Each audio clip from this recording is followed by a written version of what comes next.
ఓం శ్రీ గణాధిపతే నమః. శ్రీమాతే నమః. మన ఛానల్‌లోకి స్వాగతం. తులారాశిలో పుట్టిన వారికి మే 2, 3, 4 తేదీల్లో జరగబోయేది తెలిస్తే నిజంగా మీరైతే ఆశ్చర్యపోతారు. పట్టిందల్లా బంగారమే అని చెప్పి ఎందుకు చెప్పడం జరిగింది.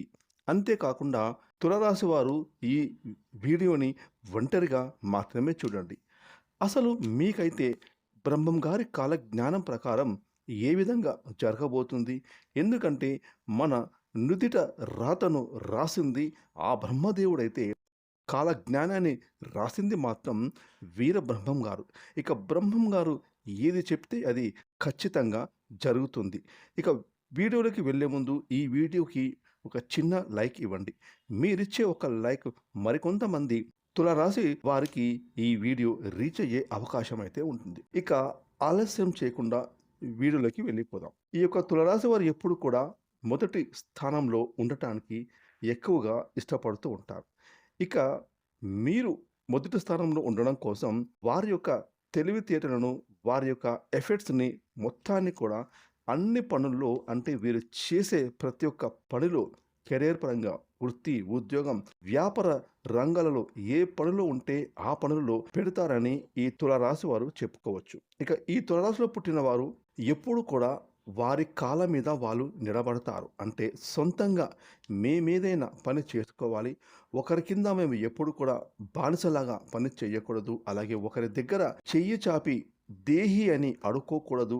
మేము మాత్రం సొంతంగా మా కాళ్ళ మీద మేము నిలబడాలి. మా చెయ్యి ఎప్పుడు కూడా ఇచ్చే స్థాయిలో ఉండాలి కానీ తీసుకునే స్థాయిలో ఉండకూడదు అని చెప్పి కనీసం వీరు సొంతంగా టీ కొట్టు పెట్టుకొని వ్యాపారం చేస్తారు కానీ ఒకరి కింద మాత్రం లొంగి బ్రతకడానికి ఏమాత్రం కూడా ఇష్టపడరు ఈ తులారాశి వారు అని చెప్పొచ్చు. అది మగవారైనా కానివ్వండి లేదా స్త్రీ అయినా కానివ్వండి. ఇక సంపాదన ఈ రాశి వారికి చాలా ఎక్కువగా ఉంటుందని కూడా చెప్పొచ్చు. బాగా సంపాదించాలనే కోరిక, ఆశ కూడా చాలా ఎక్కువగా ఉంటుంది. నలుగురిలో బాగా గుర్తింపు ఉండాలి. మాకంటూ ఒక ప్రత్యేకమైన స్థానాన్ని మేము కూడా ఏర్పరచుకోవాలి. మేము ఎప్పుడైనా బయటికి వెళ్తే జనాలు మాకు విలువను ఇవ్వాలని తులారాశి వారు ఎక్కువగా ఆరాటపడుతూ ఉంటారు. దానికి తగ్గట్టుగానే వీరు కృషిని కూడా చేస్తారని చెప్పుకోవచ్చు. ఇక ఈ తులారాశిలో పుట్టిన వారు కెరీర్ పరంగా చాలా వరకు కూడా వ్యాపారస్తులే ఉంటారని చెప్పొచ్చు. ఎందుకంటే వ్యాపారస్తులకు వ్యాపారంలో మెళకువలు తెలియాలి అన్నా, ఎలాంటి నష్టాలు వ్యాపారంలో రాకుండా ముందంజలో ఉండాలి అన్నా, ఇప్పుడు చెప్పబోయే మాటలన్నీ కూడా వ్యాపారం చేస్తున్న వారికి 100% ఉపయోగపడతాయని చెప్పుకోవచ్చు. కాబట్టి మీరు చాలా జాగ్రత్తగా వినండి. ఇక బ్రహ్మం గారి కాలజ్ఞానం ప్రకారం తులారాశి జాతకులకు ఏ విధంగా జరగబోతుంది అంటే గనక తులారాశి రాశి చక్రంలో 7వ రాశి. ఈ రాశికి అధిపతి శుక్రుడు. ఇక ఈ యొక్క తులారాశి వారు చాలా అంటే చాలా మంచివారు. ఎంతో చక్కటి మనసున్నవారు.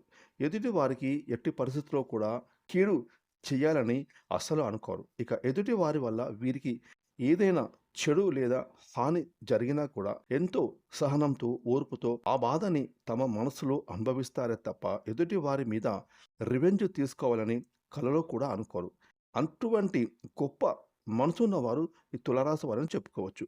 కేవలం మంచితనమే కాదు, అంతకు మించిన తెలివి గలవారని కూడా చెప్పొచ్చు ఈ తులారాశిలో పుట్టిన వాళ్ళు. ముఖ్యంగా ఈ యొక్క తులారాశి వారు జనాలకు చాలా దగ్గరగా ఉన్నట్లుగా ఉంటారు. కానీ అస్సలు కూడా జనాలకు దగ్గరగా ఉండరు. అలాగే జనాల మాట విన్నట్లుగా ఉంటారు. కానీ జనాల మాటని అస్సలు వినరు. ఎందుకంటే వీరి మనసుకు ఏదైతే కరెక్ట్‌గా అనిపిస్తుందో, ఇక ఏదైతే నేను ఈ పని చేస్తే దానివల్ల నాకు లాభం చేకూరుతుంది అని చెప్పి ఏదైతే అనుకుంటారో అది పర్ఫెక్ట్‌గా వీళ్ళ స్వతహాగా చేసుకుంటారే తప్ప ఎదుటివారు ఏదో చెప్పారు, ఎదుటివారి మెప్పు కోసం ఏది కూడా జనాల కోసం చెయ్యరు అని చెప్పొచ్చు.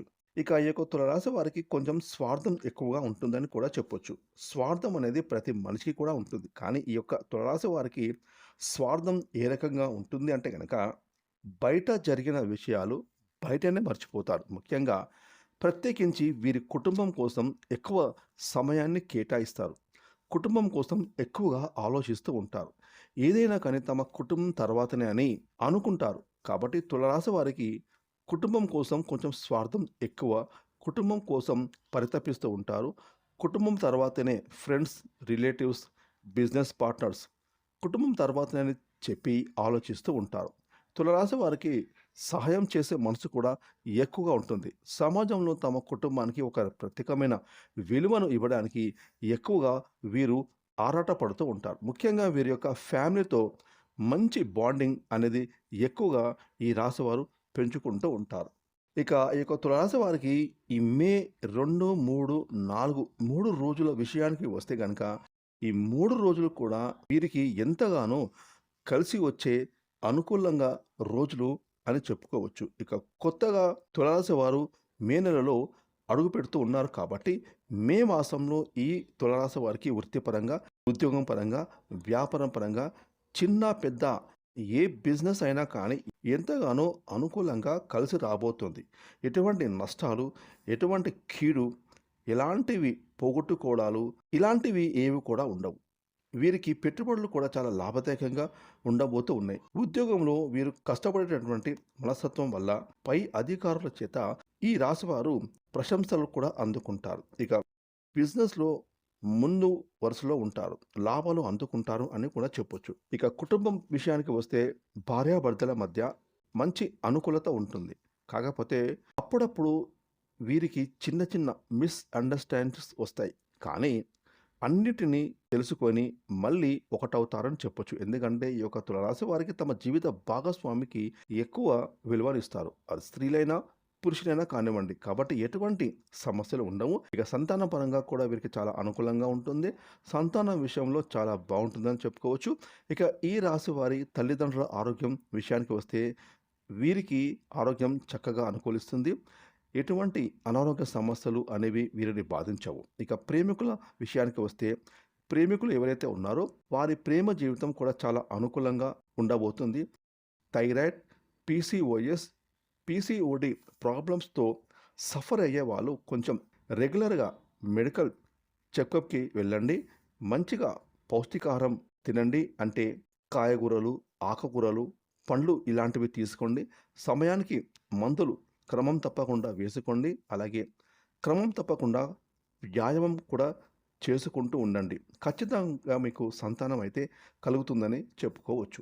ముఖ్యంగా ఎవరైతే స్టూడెంట్స్ ఉన్నారో స్టూడెంట్స్‌కి కూడా చాలా అనుకూలంగా ఉండబోతుంది. అదేవిధంగా తులారాశి వారు ఎవరైతే పెళ్లి చేసుకోవాలని ఎదురు చూస్తున్నారో వారికి చక్కగా ఈ సమయంలో వివాహ యోగం ఖచ్చితంగా కలిసి వచ్చే అవకాశం కనిపిస్తుంది. ఇక ఓవరాల్‌గా చూసుకుంటే ఎవరైతే గవర్నమెంట్ జాబ్ కోసం ఎదురు చూస్తూ ఉన్నారో వారు ఇంకా కొంచెం గట్టిగా ప్రయత్నం చేస్తే గవర్నమెంట్ జాబ్స్ వచ్చే అవకాశం అయితే ఎక్కువగా కనిపిస్తూ ఉంది. ఇక ఆరోగ్య సమస్యలతో బాధపడే వారికి ఆరోగ్యం చక్కగా అనుకూలిస్తుంది. ఎలాంటి ప్రాబ్లమ్స్ ఆరోగ్యం విషయంలో ఏమీ ఉండవు అని చెప్పుకోవచ్చు. ఇక తులారాశి వారు సోమవారం రోజున శివాలయానికి వెళ్ళండి. నుదిటిన విభూతిని ధరించండి. మంగళవారం రోజున ఆంజనేయ స్వామి గుడికి వెళ్ళండి. కొంచెం మీకు నరదృష్టి ఎక్కువగా ఉంటుందని చెప్పొచ్చు. ఆ నరదృష్టిని తగ్గించుకోవడానికి కాలభైరవ అష్టకం చదవండి. అలాగే హనుమాన్ చాలీసా పఠించండి. శనివారం రోజున వెంకటేశ్వర స్వామి గుడికి వెళ్ళి స్వామివారికి తులసి మాలను సమర్పించండి. అలాగే రావి చెట్టు కింద ఆవు నెయ్యితో దీపాన్ని వెలిగించడం ఇవన్నీ కూడా చేయడం వల్ల మీకు నరదృష్టి తగ్గుతుంది. చక్కటి మనశ్శాంతి లభిస్తుంది. ఫ్రెండ్స్, ఈ వీడియోని లైక్ చేయండి, షేర్ చేయండి. అలాగే ఇప్పటివరకు మీరు గనక మన ఛానల్‌ని సబ్స్క్రైబ్ చేసుకోకపోతే ఇప్పుడే సబ్స్క్రైబ్ చేసుకొని ప్రక్కన వచ్చిన ఆన్‌లైన్ బెల్ యాక్టివేట్ చేసుకున్నట్టయితే మేము చేసే మరిన్ని ఇలాంటి లేటెస్ట్ వీడియోలు ముందుగానే మీకు నోటిఫికేషన్‌గా వస్తాయి. Thanks for watching.